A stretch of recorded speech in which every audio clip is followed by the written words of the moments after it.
जिन्होंने सिखों को दंगे दे दिए वो कहते हैं कि हम संविधान बचाने लिख रहे हैं। मैं कहता हूँ कहाँ गए भारत के सिख?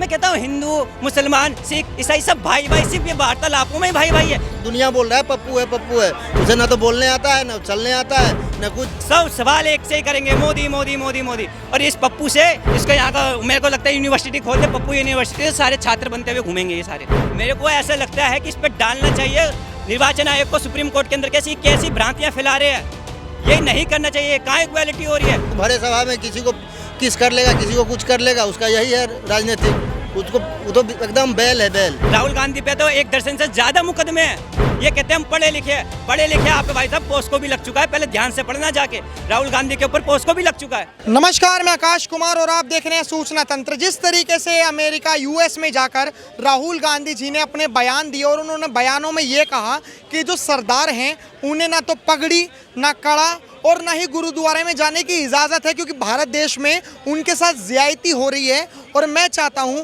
कि भारत देश में ऐसा ना हो। फिलहाल हम आज जनता से जानेंगे कि भारत देश में सच्ची में जो जितने भी सरदार हैं, जितने भी सिख कम्युनिटी के लोग हैं, उनके साथ ज्यादती हो रही है।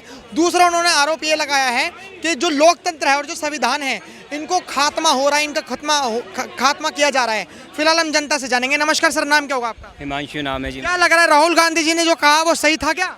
देखिए मैं आपको बताता हूँ, राहुल गांधी जी की एक बात मैं बताता हूँ। मेरी मम्मी ने एक बात बोला था कि बच्चा जो होता है ना 2 साल की उम्र में चाचा को पापा, पापा को चाचा बोलना तो सीख जाता है, लेकिन क्या बोलना है पूरी ज़िंदगी नहीं सीख पाता। राहुल गांधी को देख के मेरे को बिल्कुल वही प्रतीत होता है कि क्या बोलना है वो प्रतीत नहीं होता। अगर आप में दम था तो भारत में रह के बोलते। सही बात, भारत में रह के बोलते। हमेशा आपको कैम्ब्रिज में जाके या वाशिंगटन में जाके ये याद क्यों आता है कि बाहर की यूनिवर्सिटियों में जाके क्यों याद आता है कि हमें भारत की बुराई करनी? भारत की अच्छाई कभी नहीं करते। कभी ये बोलेंगे अभी वंदे भारत स्लीपर बनाई हमने, कितनी शानदार बना दी। कभी ये बोलेंगे कि हमने अभी बनाई है जो चेनाब ब्रिज बनाया। कभी ये बोलेंगे हमने इंडिजीनियस बॉम्बर बना दिया या हमने सुपरसोनिक मिसाइल बनाई है। कभी बोलेंगे ये हमेशा भारत को। अब देखिए इन्होंने बोला कि वो सिख पगड़ी नहीं पहन सकते, है ना, कड़ा नहीं पहन सकते। ये रहा गुरुद्वारा, देखो कितने नहीं पहनते। यहाँ तो कानून को ताक पे रखे। यहाँ पे तो गाड़ी नहीं आ सकती 9 बजे से पहले। सारे पंजाबियों की गाड़ी आती है, कौन रोक रहा है? अरे ये तो वो लोग थे जो पुल बंगश के ऊपर 1984 में दंगा हुआ था, जब एक आदेश दिया गया था कर दो, और टायरों में रख के सिखों को जलाया गया था और सिख हिंदुओं के घर में जा के छुप रहे थे। तब छुप रहे थे ना। और इनकी जो थी इंदिरा गांधी जी थी, इन्होंने आपातकाल लगा दिया 1975 25 जून को। उसके बाद 22 लोग परेशान होकर उन्होंने आत्महत्याएं कर ली और हत्याएं भी हो गई। और उसके बाद 1 लाख से ज़्यादा लोगों को बिना केस चलाए डाल दिया गया जेल के अंदर। ये वो लोग हैं, ये बता रहे हैं प्रेस पे सेंसरशिप लगाने वाले कि कोई भी अगर मीडिया में खबर छपेगी तो हमसे पूछ के छपेगी। तो ये लोग ये कहते हैं संविधान खतरे में, जिसको यही नहीं पता संविधान के अंदर कितने पेज होते हैं। जब पूछे जाते तो इशारा कर देते इनके एमपी की इतने मोटे होते हैं। ये तो आपके लिए डूब के मर जाने वाली बात है। आप कहते हो कि हम एक क्या नाम है, हमें हिंदू धर्म, क्या ग्रंथ पढ़े होंगे? इससे भी पूछ लो, 18 पुराणों के नाम बताएगा, 6 शास्त्रों के नाम पूछ लो, 4 वेद के नाम पूछ लो। इससे क्या भी सारे ये ज्ञान देते हैं कि हमने ग्रंथ पढ़ के क्या पढ़ रखे इसने? कुछ नहीं पढ़ रखा। और बड़े सोचने का विषय है कि इसकी वीडियो देख रहा था मैं, आपको दिखा दूंगा अगर आप मुझसे पूछेंगे। ये जूडो कराटे दिखा रहे हैं बच्चे को। अरे बड़ी हंसी आई मेरे को। वो इंस्ट्रक्टर पे गए, पैर अड़ा दिया, बच्चे खड़े हुए और यहाँ पे मैट बिछी हुई है। कहता चोट लगी? बच्चे ने सीधा पूछा और इंस्ट्रक्टर साइड में खड़ा हुआ था। हाँ भाई चोट लगी? बच्चे ने कहा सर नहीं। कह रहा, बच्चे से पूछा क्यों नहीं लगी? कह रहा सर मैट है, कैसे लगेगी? वो इंस्ट्रक्टर हंस रहा है बगल में खड़ा हुआ। अरे भाई साहब 54 साल के हो गए आप, इतना तो दिमाग होना चाहिए। मैट पे खड़े हुए यार, तुमको जूडो कराटे थोड़ी ना कर रहे हो किसी से। ये जिसके अंदर दिमाग नहीं है वो देख बैठा हुआ है। कैसी ये बड़ी विडंबना है देश की, जो जातिगत जनगणना के लिए कहता है। बड़ा सोचने का विषय सर। जातिगत जनगणना जहर का काम करती है। मैं कहता हूँ ये देखिए आर्टिकल 16 क्या कहता है? आर्टिकल 16 कहता है equal opportunity to public matter, अफसर की समानता। अगर आपको कोई जॉब मिलेगी तो अफसर की समानता होगी, लेकिन हमें कहाँ मिल, जनरल वालों को कहाँ मिल रही है? SC ST को तो आरक्षण मिल रहा है, लेकिन वही पोस्ट अगर लेनी हो किसी को तो जनरल वाले तो आराम से 30% ले जाएगा, लेकिन उसके लिए जनरल वाले के लिए कट ऑफ क्या जाएगी? 99.9%, 95.9%। ये जाती नहीं है देश के युवाओं को। मैं कहता हूँ सभी लोगों को आना चाहिए भाई साहब। अपना संविधान पढ़ो और पूछो कि हमारे साथ अफसर की समानता कहाँ हो रही है। ये तो राजनीति थी, दोगली राजनीति, और हमारे नेता इसमें बढ़ चढ़ के भाग ले रहे हो लोग। मैं आपको बताऊं सर, मैं वीडियो बना रहा था मैं केजरीवाल जी पे, मैंने देखा इतनी हताश हो गई जनता कि कह रही है हमें वोट मैंने कहा वोट क्यों देते हो आप, पब्लिक टॉयलेट की कर रहा था मैं, तो कह रहे हम तो परेशान हो गए। मैंने कहा वोट क्यों देते हो, अपने वोट की वैल्यू ही नहीं पता लोगों को। अगर किसी को बोल दे कि ये संविधान खतरे में, एक तरफा वोट, कैसी बातें कर रहे हो भाई साहब। संविधान पढ़ो, संविधान पढ़ने भी पढ़ तो लोगे, लेकिन समझ में भी तो आना चाहिए। वो कौन समझाएगा, एक बोल देगा संविधान खत्म, जिसकी दादी ने ये कर दिया हो, आपातकाल लगा दिया, उसके बाद वो कहते हैं संविधान बचाने निकले हैं। जिन्होंने सिखों को दंगे दे दिए वो कहते हैं कि हम संविधान बचाने निकले हैं। और एक वो है डिम्पल दीदी जो खुद कहती थी कि मैं तुम्हारी शिकायत करूंगी अखिलेश भैया से। वो लड़कियों को कहती थी लड़की हूँ, लड़ सकती हूँ, अपने पार्टियों के उससे तो तुम लड़ नहीं पा रहे, लोगों से क्या लड़ोगे। और बड़ा सोचने का विषय, मैं कहता हूँ कहाँ गए भारत के सिख। मैं कहता हूँ हिंदू, मुसलमान, सिख, ईसाई सब भाई भाई, सिर्फ ये वार्तालापों में ही भाई भाई है। भाई साहब खड़े हो जाओ ना, जैसे मुसलमान कर रहे हैं, QR कोड लगा लिया और चलो भाई इसके वक्फ बोर्ड के उसमें विरोध में खड़े हो जाओ। आप सिख भाई भी गुरुद्वारे के अंदर करो, क्योंकि हिंदू तो अपने मंदिरों में जाता नहीं है, सिख तो जाते हैं। संडे देखता हूँ कितनी भीड़ होती है, कार है जान लगा, आप भी QR कोड लगाओ कि हमारे साथ ऐसा नहीं होता। राहुल गांधी को माफ़ी मांगनी चाहिए, आप भी QR कोड में मंदिर में भी लगना चाहिए। जो कहते थे लड़के बाहर निकल के लड़कियां छेड़ते हैं, कैसी बातें है। हमारे लोगों को हो क्या गया है, और हिंदू लोगों में खास कर रहा है, क्योंकि सेकुलर बनना है। सेकुलर की घुट्टी हिंदुओं को ही पिलाई गई है। मैं कहता हूं भाई साहब, मेरे को बड़ा सोच के अंदेशा होता है कि ये लोग होगा क्या। मैं आपके चैनल के माध्यम से फिर एक बात कहूँगा, अभी भी जिसका खून नहीं खोला, खून नहीं वो पानी है। जो हिंदू हित के काम ना है वो बर्बाद जवानी है। और भाई साहब ये जो घात कर रहा है, मैंने एक लिस्ट पढ़ी जिसके अंदर मुस्लिमों की बहुत सारी जातियाँ मैंने पढ़ी, कुरैशी पढ़ी हो गई, और आपके क्या नाम है, सुन्नी है, शिया है, वहाबी है, इतनी सारी जाति, इनमें भी आरक्षण कर लो ना। सच्चर कमेटी की रिपोर्ट तो ये कहती है कि मुस्लिमों की जो स्थिति है वो दलितों से भी ज़्यादा दयनीय है।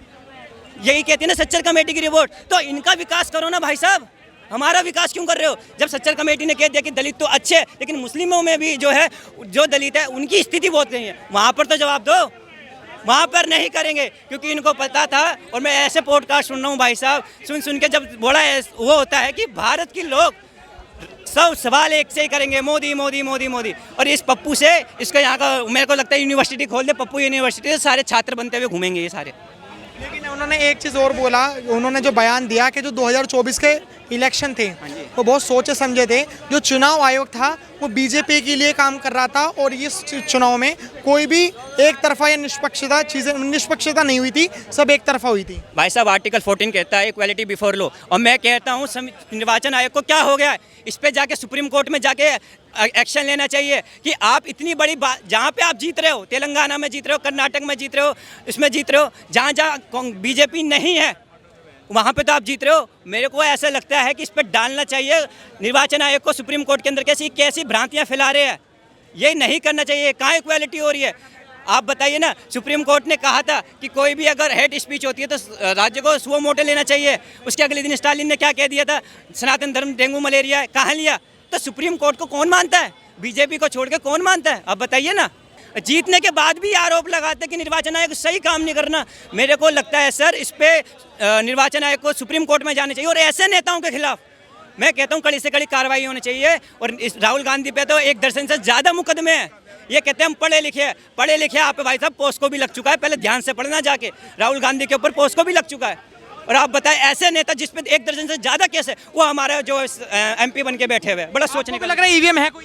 नहीं ऐसा तो नहीं, ना ऐसा कुछ नहीं था। राहुल गांधी ने US में जाके ये कहा है कि जो चुनाव हैं, जो 2024 के चुनाव हुए थे वो एक तरफा चुनाव थे, निष्पक्ष नहीं थे। नहीं क्यों नहीं थे, निष्पक्ष नहीं थे तो कैसे उसके इतने सीट आ गए, कैसे आ गए वो, कैसे विपक्ष में फिर बैठ गए। तब तो एक भी नहीं आता, 400 पार चला जाता, 400 पार हो जाता ना मोदी जी का, फिर क्यों नहीं हुआ। अगर ये वो एक तरफा होता तो EVM हैक होता तो सब चीज़ आया था मोदी जी के पक्ष में, क्यों नहीं आया। अकेला तो सरकार मोदी जी भी नहीं बना लिए, ये भी मिल के बनाए हैं। उन्होंने एक बयान दिया US में, उन्होंने कहा कि जो सरदार हैं वो पगड़ी नहीं पहन सकते, वो कड़ा नहीं पहन सकते, बाकायदा वो गुरुद्वारे में भी जाने से डरते हैं, क्योंकि भारत देश में ये हाल है।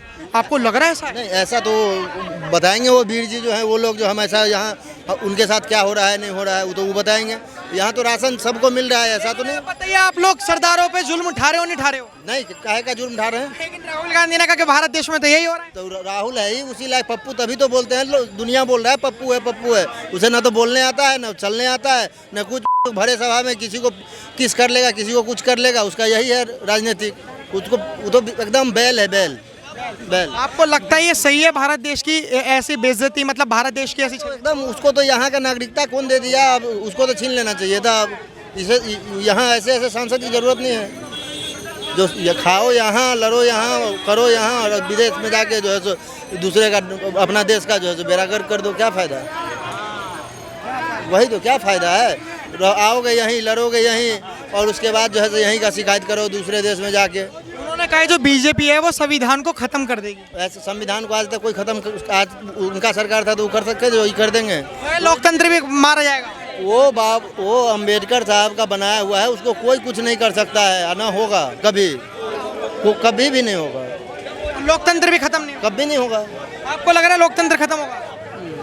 और संविधान, राहुल गांधी ने तो कहा है ऐसा तो गलत कह रहा होगा, अगर नहीं तो नहीं, ऐसा नहीं। मतलब झूठ है ये चीजें। झूठ तो कह नहीं सकते, पर ये है संविधान नहीं जा सकता, ना खतरे में है ना कुछ है, अपना ठीक है, कोई भी नहीं बदल सकता। कहना भैया ने अभी बताई बात जो वो सही बता दी।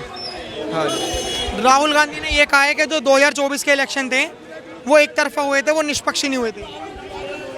वो तो इलेक्शन तो ठीक हुए थे जैसा। राहुल गांधी ने फिर ऐसे क्यों बोला इलेक्शन बेकार हुआ? उनके बारे में क्या बता सके जी, कुछ बता नहीं सकते, पर ये है हमारी नज़रों में ठीक है, हो रहा है। चलो, आपको भी लग रहा है राहुल गांधी ने जो बोला है वो सही है? हाँ जी ठीक है। जो इलेक्शन सही हुए ही नहीं हुए 2024 में जो हुए? इलेक्शन ਦਾ ਤਾਂ ਪਤਾ ਨਹੀਂ ਜੀ, ਆਪਣਾ ਕਿਤੇ ਮਹਿੰਗਾਈ ਬਹੁਤ ਕਰਤੀ ਹੈ ਜੀ, ਇਹਨਾਂ ਸਰਕਾਰਾਂ ਮਹਿੰਗਾਈ ਬਹੁਤ ਕਰਤੀ ਆ। हाँ, आप कहाँ से हैं? पंजाब से? ਹਾਂ ਪੰਜਾਬ आप सिख कम्युनिटी से, हिंदू कम्युनिटी से हैं? हाँ जी, हिंदू हिंदू जी। आप पंजाब से हैं, आपने देखा कि जो सरदार हैं उन्हें मारा जा रहा है। नहीं ये नहीं, राहुल गांधी ने लेकिन यही कहा कि जो सरदार हैं उन्हें मारा जा रहा है, उन्हें उनके पगड़ी नहीं पहनने दी जा रही, उनको कड़ा नहीं पहनने दिया जा रहा, बकायदा उन्हें गुरुद्वारे में घुसने नहीं दिया जा रहा। नहीं ये ऐसा नहीं देखा। लेकिन राहुल गांधी ने तो कहा है यूएस में बैठ के। हाँ जी नहीं ऐसा नहीं देखा कुछ भी। गलत है। हाँ, तो नहीं आपको गलत। क्या लग रहा है कि पंजाब में ऐसी हर ये चीज़ें हैं? नहीं नहीं कोई नहीं, कितने भी नहीं। हम पंजाब से आए इधर, ਇਹੋ ਜਿਹੀ ਕੋਈ ਬਾਤ ਨਹੀਂ, ਇਹੋ ਜਿਹੀ ਕੋਈ ਬਾਤ ਨਹੀਂ ਵੀ ਕੋਈ ਸਿੱਖ ਨੂੰ ਮਾਰੋ ਕਟਾਈ ਹੋ ਰਹੀ ਹੋਏ, ਨਹੀਂ ਕੋਈ ਨਹੀਂ। बड़े प्यार राम चल रहे हैं, राम शांति चल रहा है। झूठ है, लग सरदारों को परेशान नहीं किया जा रहा? नहीं किया जा रहा। वो तो कह रहे करा जा रहा है परेशान। नहीं, कहीं सुना है आपने? आपने देखा है? हैं? लेकिन राहुल गांधी ने तो कहा है ना, राहुल गांधी कुछ भी बोल सकता है, हैं? तो पढ़े लिखे हैं, सोच समझ के बोला होगा। सोने से आलू बना सकते हैं वो, सोने से आलू बना सकते हैं, तो कुछ भी हो सकता है ना। लेकिन राहुल गांधी ने तो बोला ये है कि संविधान खतरे में। गांधी है, वो कुछ भी बोल सकते हैं, ऐसे क्या? ठीक है? अच्छा, और राहुल गांधी इसलिए कुछ भी बोल सकते हाँ, हैं। कुछ भी बोल सकते हैं। चलिए, तो देखा आप लोगों ने कि जिस तरीके से जनता से हमने बातें करवाई कि जो राहुल गांधी ने यूएस में बैठ के कहा है कि सरदारों की पगड़ी हटाई जा रही है, कड़े उतारे जा रहे हैं, गुरुद्वारे में घुसने नहीं दिया जा रहा, लोकतंत्र खतरे में है, संविधान खतरे में है, जो चुनाव हैं वो चुनाव निष्पक्ष नहीं हुए, एक तरफा हुए। फिलहाल आप इसमें क्या राय है आप हमारे कमेंट बॉक्स में जरूर बताएं। देखते रहे सूचना तंत्र। धन्यवाद। जय हिंद।